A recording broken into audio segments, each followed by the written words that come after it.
मोहन और सीमा बहुत परेशान थे क्योंकि शादी के 10 साल होने के बाद भी वो माँ बाप नहीं बन पाए थे। मोहन मजदूरी करता था और उसी से घर चलता था। सीमा ने माता रानी का व्रत रखा और फिर उसका सपना पूरा हुआ। मोहन और सीमा को एक बेटा हुआ और उसका नाम मोनू रखा। देखो जी, हमारा बेटा कितना खूबसूरत है। वो तो होगा ही, मुझ पर जो गया है। वो दोनों बहुत खुश हैं। मोहन एक दिन काम से लौटते वक्त मोनू के लिए एक लॉकेट खरीद कर लाया। लॉकेट में मोहन, सीमा और मोनू की प्यारी छवि है। उसने घर लौटने के बाद वो लॉकेट मोनू के गले में पहना दिया और बोला, ये लॉकेट हमारी निशानी है, ये जीवन भर मोनू के पास रहेगा। वो तो ठीक है, पर ये इतना बदमाश है कि पूछो मत, सोता ही नहीं है। अरे सीमा, तुम इसको लोरी सुनाओ ना। लोरी सुनकर सारे बच्चे सो जाते हैं। सीमा लोरी सुनाना शुरू करती है। लल्ला लल्ला लोरी, दूध की कटोरी, दूध में बताशा, मुन्ना करे तमाशा। लल्ला लल्ला लोरी, दूध की कटोरी, दूध में बताशा, मुन्ना करे तमाशा।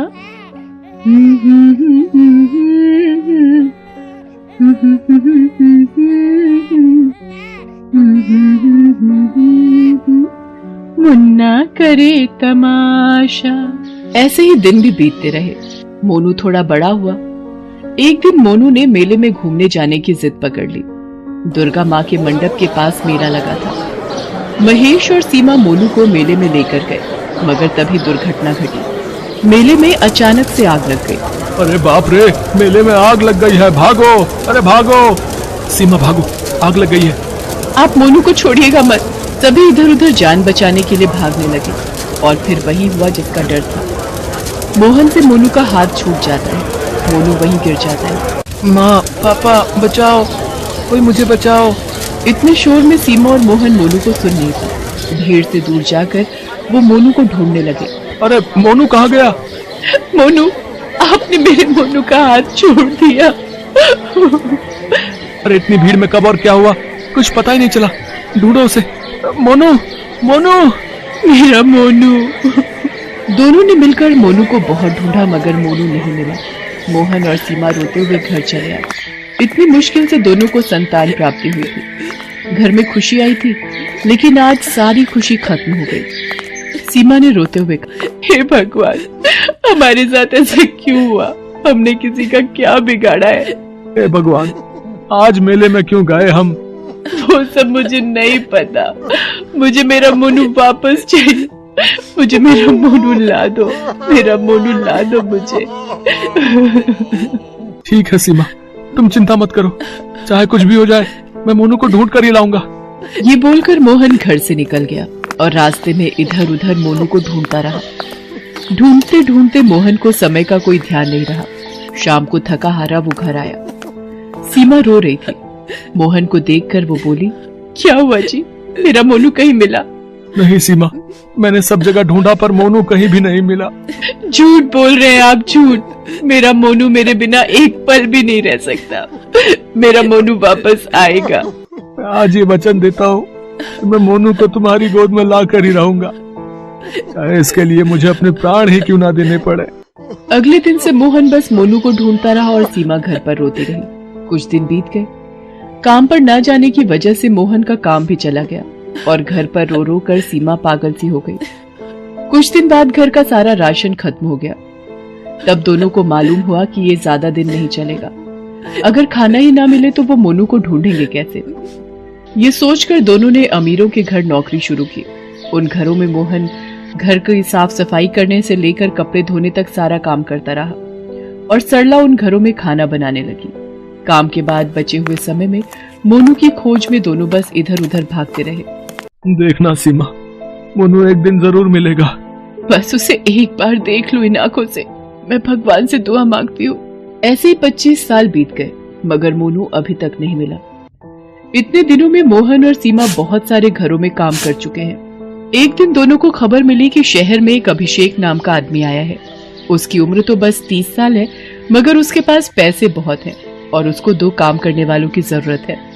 तनख्वाह भी बहुत अच्छी है। मोहन और सीमा उसके पास जाते हैं। मालिक, हमें ये काम दे दीजिए मालिक। हमें काम की बहुत जरूरत है।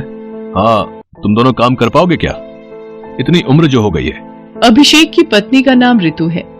ऋतु वहां पर आ जाती है और कहती है, ये दोनों बूढ़ा बूढ़ी किसी काम के नहीं, भगा दो इन दोनों को। नहीं नहीं मालकिन, हम बिना कुछ कहे काम करेंगे, बस हमें इस काम के लिए रख लीजिए। ठीक है, रख तो लेंगे, मगर काम के वक्त थोड़ा सा भी नखरा किया तो मुझसे बुरा कोई नहीं होगा। मोहन और सीमा को काम मिल जाता है और दोनों काम पर लग जाते हैं। मोहन घर साफ करता है और सीमा खाना बनाने में लग जाती है। ए बुड्ढे, उधर ठीक से साफ नहीं हुआ, ठीक से साफ कर चल। जी मालकिन, अभी करता हूँ। अरे ठीक से कर, ये वाला कोना क्या तेरा बाप साफ करेगा? मोहन चुपचाप सुनता रहता है और काम करता रहता है। उधर सीमा खाना बना लेती है। अभिषेक और ऋतु दोनों खाने के लिए बैठते हैं। सीमा दोनों को खाना देती है और चुपचाप पास में खड़ी रहती है। अभिषेक पहला निवाला लेता है और कहीं खो जाता है। अरे ये क्या हुआ अभिषेक? क्या हुआ मालिक? खाना अच्छा नहीं बना है क्या? नहीं नहीं, वो बात नहीं है, ये स्वाद बहुत जाना पहचाना सा लग रहा है। जाना पहचाना? ये कैसे हो सकता है? सीमा ने तो पहली बार खाना बनाया है इस घर में। हाँ वो बात तो है, पता नहीं ये मेरा भ्रम हो सकता है।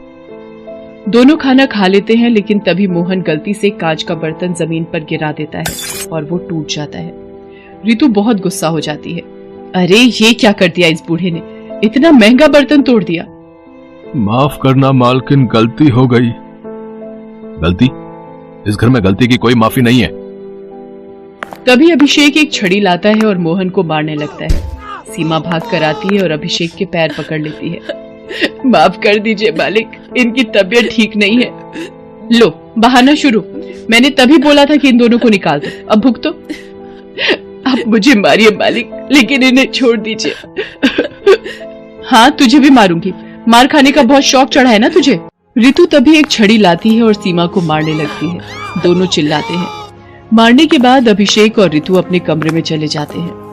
रात में सीमा और मोहन रसोई में सो रहे होते हैं। तभी वो सुनते हैं कि रात को अभिषेक अपने कमरे में चिल्ला रहा है, माँ मुझे ले चल। माँ मालिक ऐसे क्यों चिल्ला रहे हैं? तभी सीमा अभिषेक के कमरे के बाहर जाकर मालकिन पुकारती है। तभी ऋतु दरवाजा खोलती है और कहती है, क्या हुआ इतनी रात को? मालिक चिल्ला रहे हैं, सुनकर रह नहीं पाई। अभिषेक को बीमारी है, उसको कभी कभी नींद नहीं आती, तब वो ऐसे ही चिल्लाता है। मैं कोशिश करके देखूं? तू क्या करेगी? लोरी सुनाऊंगी, लोरी से सभी सो जाते हैं। सीमा अभिषेक के पास जाती है और लोरी सुनाती है।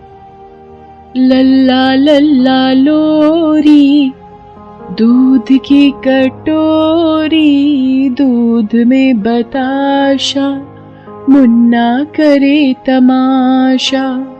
लल्ला लल्ला लोरी, दूध की कटोरी, दूध में बताशा, मुन्ना करे तमाशा।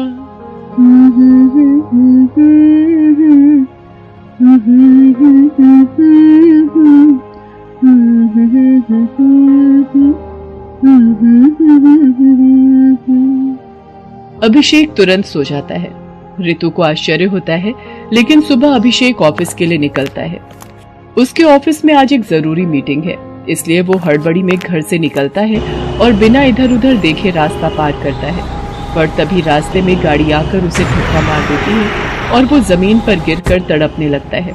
ऋतु, सीमा और मोहन दौड़कर उसके पास जाते हैं। तीनों मिलकर अभिषेक को उठाने की कोशिश करते हैं और तभी मोहन और सीमा देखते हैं कि अभिषेक के गले में एक लॉकेट है।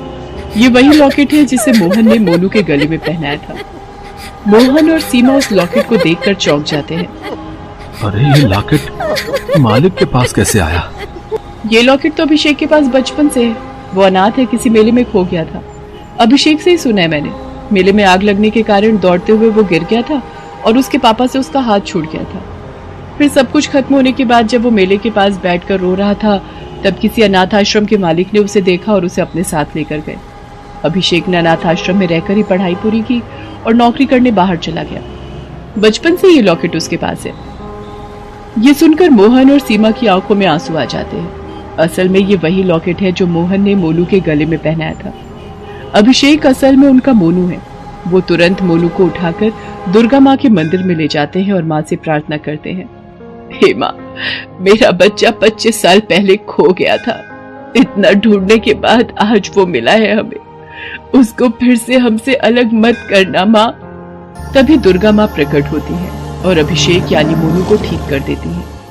मोनू को सब कुछ पता चलता है और फिर वो सब समझ जाता है कि क्यों सीमा का बनाया हुआ खाना जाना पहचाना लग रहा था, क्यों सीमा की लोरी सुनकर वो सो गया था।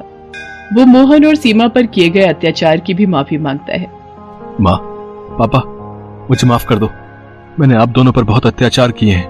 मैं उस बात के लिए शर्मिंदा हूँ। मुझे माफ कर दो। चुप कर बेटा, माँ बाप से कोई माफी मांगता है क्या? ये बोलकर मोहन और सीमा अपने बेटे को गले लगा लेते हैं। ऋतु भी माफी मांगती है।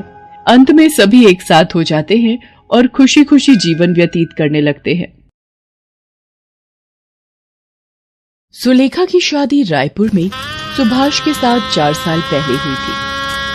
सुभाष बहुत ही अड़ियल स्वभाव का था। सुभाष हर वक्त सुलेखा को ताने मारता कि 4 साल की शादी में अभी तक एक भी बच्चा उसने पैदा नहीं किया। सुलेखा बहुत दुखी रहने लगी। एक दिन सुभाष सुलेखा को छोड़कर चला गया। सुलेखा को पता चला कि सुभाष दूसरी शादी करके किसी और के साथ रहने लगा है। सुलेखा को कुछ समझ नहीं आया कि इतना बड़ा दुख लेकर वो अपनी माँ के पास कैसे जाए, क्योंकि उसकी बूढ़ी माँ पहले ही बीमार रहती थी। पर सुलेखा के पास कोई और चारा नहीं था। वो अपनी माँ के घर चली जाती है। सुलेखा बेटी, तू अचानक क्या हुआ और दामाद जी नहीं आए? माँ, वो मुझे छोड़कर चले गए। उन्होंने किसी और से शादी कर ली क्योंकि मैं उन्हें बच्चा नहीं दे पाई। सुलेखा रोने लगती है। उसका दुख देखकर जानकी सदमे में रहने लगती है। सुलेखा को 1-2 दिन ही आए हुए होते हैं। अचानक एक दिन काम करते हुए सुलेखा बेहोश हो जाती है। जानकी बराबर में रहने वाले हकीम को बुलाती है। आपकी बेटी मां बनने वाली है। ये पेट से है। क्या हकीम जी, मेरी बेटी मां बनने वाली है? सुलेखा, तू मां बनने वाली है बेटी? मां, मैं क्या करूं? मेरा जीवन एक ऐसे दोराहे पर आकर खड़ा हो गया है जिसमें पीछे मुड़ने का कोई फायदा नहीं। मुझे अब इस बच्चे के लिए खुद जिम्मेदारी संभालनी है। एक गर्भवती माँ का प्यार मेरे बच्चे को माँ बाप दोनों का प्यार देगा। सुलेखा के साथ जो भी गलत हुआ था वो उसको दोबारा याद नहीं करना चाहती थी। धीरे धीरे दिन बीतने लगे। सुलेखा को पैसों की जरूरत थी, इसलिए वो घरों में चौका बर्तन का काम करने लगी। सारा दिन घरों में काम करके वो थकी हारी घर लौटती थी। गर्भवती होने के कारण उसे काम करने में तकलीफ तो होती थी, पर उसे बच्चे के लिए मेहनत करनी थी। 9 महीने बाद सुलेखा एक बेटे को जन्म देती है। बेटे को देखकर सुलेखा की आंखों में खुशी के आंसू आ जाते हैं। बेटे के जन्म से मानो उसे जीने का सहारा मिल जाता है, पर सुलेखा की मां उम्र और बीमारी के चलते बेटी का साथ नहीं निभा पाती। सुलेखा की मां का देहांत हो जाता है। सुलेखा मां के बिना अधूरी हो गई थी। सुलेखा ने दोबारा काम पर जाना शुरू कर दिया। अब वो बेटे सुमित को भी काम पर साथ ही लेकर जाती। एक दिन, सुलेखा, तुम ये छोटे बच्चे के साथ काम पर आती हो, सारा ध्यान तो तुम्हारा इसकी देखभाल में ही लगा रहता है। ऐसे तो तुम कोई काम नहीं कर पाओगी। तुम अपना हिसाब कर लो, कल से काम पर मत आना। अब मैं क्या करूं? मेरे सारे घर धीरे धीरे छूट गए, पैसे भी खत्म हो गए। मुन्ना रो मत, मैं तेरे लिए अभी दूध लाऊंगी। सुलेखा बेटे को लेकर दूध लेने चली जाती है। भैया, थोड़ा सा दूध मिलेगा? मेरा बच्चा बहुत भूखा है। मुफ्त में तो मैं तुझे दूध नहीं दूंगा। हाँ, एक काम कर, वो जो दूध के बड़े डिब्बे रखे हैं ना, हाँ, वो सारे डिब्बे अच्छे से धो दे और बदले में अपने बच्चे के लिए दूध ले जा। सुलेखा सारे डिब्बे धो देती है और अपने बेटे सुमित को दूध पिलाती है। मुश्किल भरे दिनों में भी एक माँ ने अपना साहस नहीं खोया था। एक रात जब सुलेखा अपनी झुग्गी में सो रही होती है। अरे उठो उठो, सब बस्ती में आग लग गई है। झुग्गियों से बाहर आओ सब। अरे जल्दी उठो। सुलेखा, ओ बेटी सुलेखा, जल्दी से बाहर आ, झुग्गियों में आग लग गई है। अरे ये आग कैसे लगी? मैं कैसे झुग्गी से बाहर निकलूं? अरे मेरा बच्चा, मैं कैसे जाऊं इस झुग्गी से बाहर? दरवाजे पर तो आग है। ये चादर लपेट देती हूँ मुन्ना को। हाँ, ये ठीक रहेगा। सुलेखा जैसे तैसे सुमित को बचाते हुए झुग्गी से बाहर निकलने लगती है। तभी एक जली लकड़ी सुलेखा के मुंह पर गिर जाती है। सुलेखा अपनी परवाह किए बिना सुमित को झुग्गी से बाहर सुरक्षित ले आती है, पर सुलेखा का मुंह एक तरफ से आग की वजह से जल जाता है।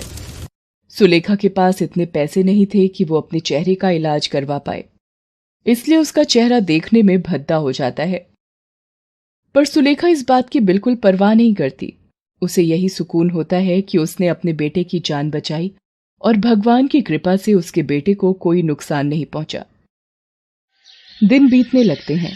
अब सुमित स्कूल जाने लगा था और सुलेखा चाहती थी कि सुमित पढ़ लिख कर बहुत ही बड़ा आदमी बने, इसलिए वो दिन रात मजदूरी करके मेहनत करती रहती थी। एक दिन, अरे राजू आजा, रुक, मैं अभी अपनी कॉपी लेकर आया, तब तक तू कमरे में बैठ। नहीं सुमित, तू मुझे कॉपी यहीं दे दे, मैं अंदर नहीं आ रहा। वो तुम्हारी माँ को देखकर मुझे बहुत डर लगता है और रात को नींद भी नहीं आती। उनका चेहरा बहुत ही डरावना है। अच्छा ठीक है राजू। अरे सुमित, तुम्हारा दोस्त राजू आया था, पर घर के अंदर क्यों नहीं आया? वो आपके डरावने और बदसूरत चेहरे से घबराता है। सिर्फ वही नहीं, मेरे सारे दोस्त आपका इतना खराब चेहरा देखकर डर जाते हैं, मानो किसी भूत को देख लिया हो। तभी मेरा कोई दोस्त मेरे घर आने के लिए हाँ नहीं बोलता। आपकी वजह से मुझे बहुत शर्मिंदगी महसूस होती माँ। पता नहीं मेरी जिंदगी में ऐसी माँ क्यों लिखी है। लोगों की माँ बहुत ही सुंदर होती है, पर मेरी माँ बदसूरत क्यों है? सुमित गुस्से में कमरे से चला जाता है। सुलेखा रोने लगती है, पर वो उस वक्त कुछ नहीं बोलती। समय ने अपनी चाल पकड़ी और सुलेखा की मेहनत से सुमित बड़ा होकर पढ़ लिखकर एक ऑफिस में नौकरी पर लग गया। सुलेखा को लगा कि शायद अब उसकी किस्मत के दिन पलटने वाले हैं। सुमित की नौकरी लग गई है और अब वो घर का खर्च भी उठाएगा और सुलेखा को आराम मिलेगा और वो बेटे का सुख भोग पाएगी। सुमित अपने ऑफिस की लड़की राशि, जिससे वो प्यार करता था, शादी कर लेता है। सुलेखा बेटे की खुशी की खातिर कुछ नहीं बोलती। एक दिन सुमित ऑफिस के काम से बाहर गया होता है। राशि अपनी कुछ सहेलियों को घर पर बुलाती है। माँ जी, आज मेरी कुछ सहेलियां लंच पर आ रही हैं। आप प्लीज उनके सामने अपना ये बदसूरत चेहरा लेकर बिल्कुल मत आना, वरना मुझे सबके सामने शर्मिंदा होना पड़ेगा। एक काम करो, आप अपना मुंह ढक लो, जिससे कि मेरी सहेलियों को आपका चेहरा नजर नहीं आएगा। आप जल्दी से सारा लंच बनाकर रख दो, तब तक मैं तैयार होकर आती हूँ। मेरी सहेलियां आने ही वाली होंगी। बेचारी सुलेखा कुछ नहीं बोलती और उदास मन से रसोई में खाना बनाने चली जाती है। दोपहर में राशि की सहेलियां लंच पर आती हैं और खाना खाने बैठती हैं। तभी सुलेखा वहां सब्जी का कटोरा लेकर आती है और वो जैसे ही एक लड़की को सब्जी देने लगती है। ये कौन है राशि? अरे ये मेरी नौकरानी है। अच्छा, तो खाना इन्होंने बनाया है? बहुत ही स्वादिष्ट खाना बनाया है आपने। अपने आप को राशि के मुंह से नौकरानी सुनकर सुलेखा घबरा जाती है और उसके हाथ से सब्जी लड़की के कपड़ों पर गिर जाती है। लड़की सुलेखा का मुंह देख लेती है और डर जाती है। उसकी चीख निकल जाती है। वो कहती है, कितना बदसूरत चेहरा, मुझे नहीं खाना इनके हाथ का खाना। फ्रेंड्स, आपने इनका चेहरा देखा है? अगर देखोगे तो 10 दिन तक सो नहीं पाओगे। अरे ऐसे कैसे तुम लोग जा सकती हो? खाना तो पूरा खाकर जाओ। नहीं नहीं, हमें अब भूख नहीं है। हम लोग अब चलते हैं। करा दी ना मेरी बेइज्जती। मेरी सहेलियों के सामने आपसे कितनी बार कहा था मैंने कि अपना ये मनहूस चेहरा मेरी सहेलियों के सामने बिल्कुल मत लाना, पर आपने मेरी एक नहीं मानी। आने दो सुमित को, मैं अब इस घर में एक पल भी नहीं रह सकती। सुमित के आने के बाद राशि तरह तरह की बातें बनाकर सुलेखा के खिलाफ उसे भड़काती है।